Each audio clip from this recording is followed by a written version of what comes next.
গগৈ ডাঙৰীয়া আপোনাৰ ওচৰলৈ আহিছোঁ কাৰণ দেখা গৈছে যে দুয়োগৰাকী পেনেলিষ্টে ক'লে যে আমি সমস্যাটোৰ সৈতে যুঁজি আছোঁ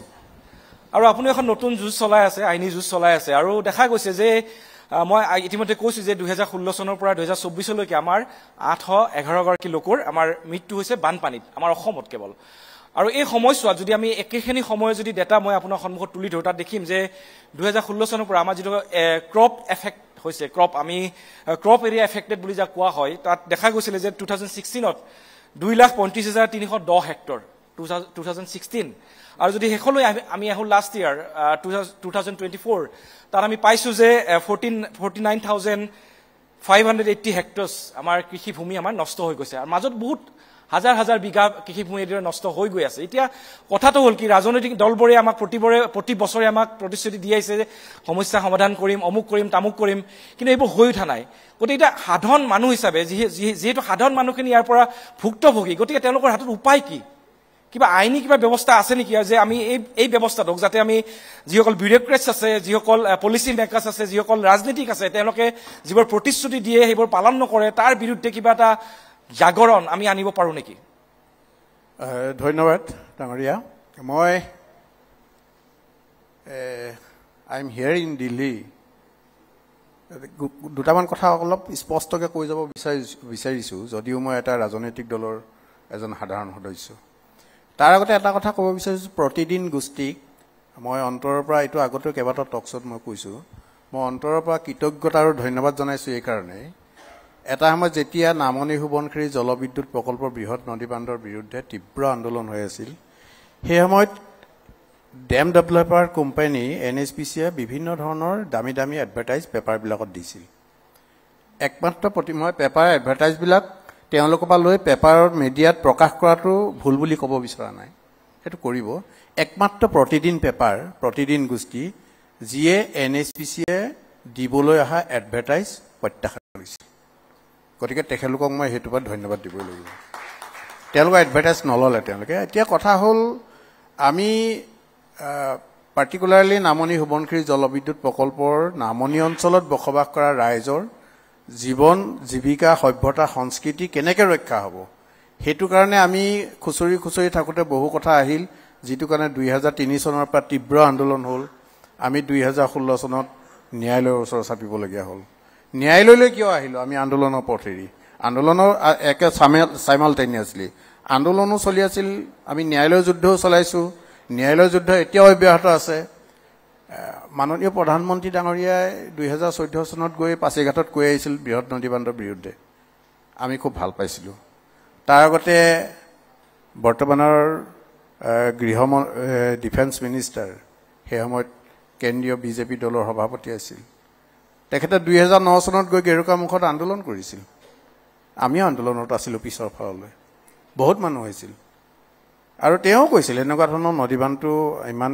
কোনো ধৰণৰ ষ্টাডি নোহোৱাকৈ ইমান ডাঙৰ নদীবান্ধ এনেকুৱা ভূকম্পন এলেকাত হোৱাটো আমি নিবিচাৰোঁ অসম ৰাজ্যিক বিজেপিয়ে সেই সময়ত ডাঙৰ প্ৰেছ মিট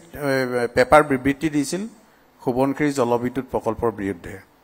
আৰু সমগ্ৰ অসমত নামনি সোৱণশিৰি জলবিদ্যুৎ প্ৰকল্পৰ বিৰুদ্ধে আন্দোলন হৈছিল কি হ'ল এক্সপাৰ্ট কমিটি হ'ল এইটোৱে এটা আমি আমাৰ ক্ষুদ্ৰ জ্ঞানেৰে জনামতে পৃথিৱীত এটাই ডেম আছে নামনি সোৱণশিৰি জলবিদ্যুৎ হাইড্ৰ ইলেক্ট্ৰিক প্ৰজেক্ট য'ত 17খন এক্সপাৰ্ট কমিটি হৈছে 17খন এক্সপাৰ্ট কমিটি হোৱাৰ পিছতো ইয়াৰ গোটেইবিলাক চাম আপ কৰিব পৰা নাই সমস্যাবিলাক এতিয়া ৰিচেণ্ট এইবাৰ পাৰ্লিয়ামেণ্টত কুৱেশ্যন উত্থাপন কৰিছে কোনোবা এজন সাংসদে ভানেৰেবল কোনবিলাক ডেম তাৰ ভিতৰত এইটো মানে বিপদজনক অৱস্থাত থকা বুলিয়ে কয় তেওঁলোকে ইয়াৰ আগত 2023 চনত ৱাইল্ড লাইফ ইনষ্টিটিউট অফ ইণ্ডিয়াই তেওঁলোকে তাতে গৈ ষ্টাডি কৰিলে 3 মাহমান হাবি জংঘল ষ্টাডি কৰি মেলি তেওঁলোকে ৰিপৰ্ট দিলে যে নামনি সোৱণশিৰি জলবিদ্যুৎ প্ৰকল্প এইটো গতিত যদি কমিশ্যন কৰিবলগীয়া হয় এতিয়া যিটো ডিজাইনত পানী এৰি দিম বুলি ভাবিছে সেইটো ডিজাইনত পানী এৰি দিলে দুলুং আৰু সোৱণশিৰি বনাঞ্চলত থকা বনৰীয়া হাতীবিলাক উটি গুচি যাব পানী উটুৱাই লৈ যাব এইটো ৰিপৰ্টত আছে মোৰ লগত ৰিপৰ্টটো আছে কাৰোবাক লাগিলে দিব পাৰিম সেইটো আমি কোৱা কথা নহয় দেই ৱাইল্ড লাইফ ইনষ্টিটিউট অফ ইণ্ডিয়াই কোৱা কথা আমিতো একদম নগণ্য মানুহ গতিকে এটা কনষ্টিটিউয়েণ্ট অৰ্গেনাইজেশ্যনে কৈছে তাৰপিছত চেণ্ট্ৰেল ইলেক্ট্ৰিচিটি অথৰিটি আমি কৰা কেছৰ ওপৰত ন্যায়ালয় গ্ৰীণ ট্ৰিবিউনেলৰ নিৰ্দেশত চেণ্ট্ৰেল ইলেক্ট্ৰিচিটি অথৰিটিয়ে গৈ তাত অধ্যয়ন কৰিলে চেণ্ট্ৰেল ইলেক্ট্ৰিচিটি অথৰিটিয়ে ক'লে ইয়াত বহুত ফল্ট আছে বহুত লেকুনা আছে আপোনালোকে এইখিনি কাম কৰি লওক বুলি কি ষ্টাডি কৰিব লাগিব কি কৰিব লাগিব দি দিছে এইখিনি আগতে কৰি লওক before commissioning of them wild life institute of ইণ্ডিয়াই কৈছে বিফৰ কমিছনিং অফ ডেম তোমালোকে পানী যিটো মানে এৰিবা ডেম কমিছনৰ সময়ত কাৰণ 5 ঘণ্টা মানুহে পানী এৰিব বাকীখিনি বন্ধ কৰি ৰাখিব ইমান ডাঙৰ নদী এখনৰ গতিকে হাতীবিলাক যাতে উঠি নাযায় আপোনাৰ তোমালোকে এইখিনি ষ্টাডি কৰা যিবিলাক এতিয়ালৈকে নহ'ল মহামান্য গ্ৰীণ ট্ৰিবিউনেলে আদালতে ইনক্লুডিং সুপ্ৰিম কোৰ্টৰ এটা জাজমেণ্টটো দোহাই দি গভৰ্ণমেণ্ট অফ ইণ্ডিয়াক এটা নিৰ্দেশ দিলে যে ইয়াত ইমান এক্সপাৰ্ট কমিটি হ'ল এতিয়া লাষ্ট এখন এক্সপাৰ্ট কমিটি বনাব লাগে যিখন এক্সপাৰ্ট কমিটিয়ে সকলোবিলাক চাম আপ কৰিব পাৰিব 3 member expert committee Prabhas Pandey PM Scott ID Gupta এই তিনিজন আছিল তেওঁলোক দেশৰ একদম বিদ্যান তেওঁলোক হাইড্ৰলজিষ্ট নদী বান্ধৰ সম্পৰ্কে তেওঁলোক দেশৰ এজন আগশাৰী তেওঁলোকৰ বিশেষজ্ঞ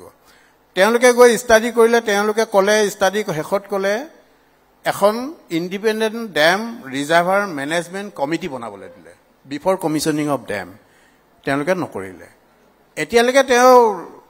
কাইলৈ পৰহিলে এই কমিছন হওঁ যদিও কমিছন কৰা তেওঁলোকৰ লোকসভাত কিছুদিন আগত কোৱা হৈছিলে যে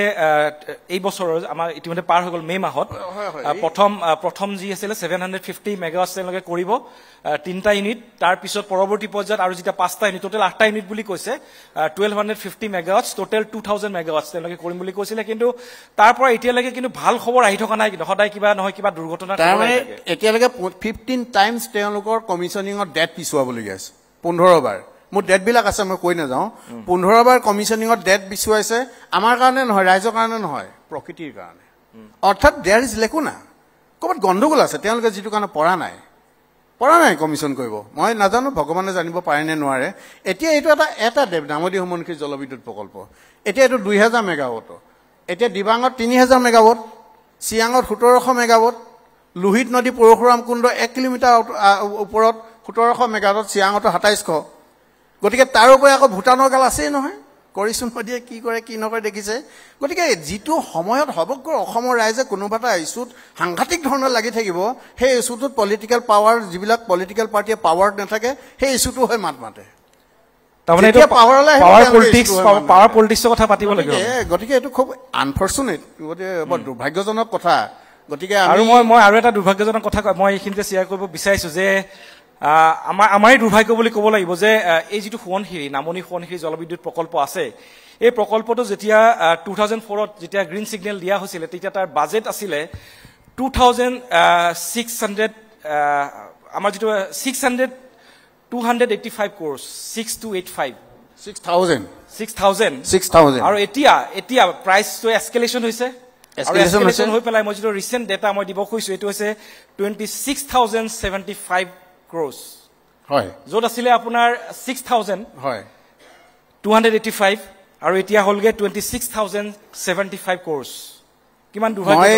মই আপোনাক জনাবলৈ পাই সুখী হম কথা এটা দুৰাচাই খুব ভালকে জানে সোৱণশিৰি নদীবান্ধ নামদি সোৱণশিৰি নদীবান্ধটোৰ ভূগৰ্ভত গভীৰতা আছিল 17 মিটাৰ ফাউণ্ডেশ্যন বুলি যিটো কওঁ তেওঁলোকে কোনো গম নোপোৱাকে কোনো ধৰণৰ এক্সপাৰ্টাইজ নোহোৱাকে কোনো টেকনিক্যাল এপ্ৰুভেল নোলোৱাকে 8 মিটাৰ কমাই দি 9 মিটাৰ এক্সিকিউট কৰিলে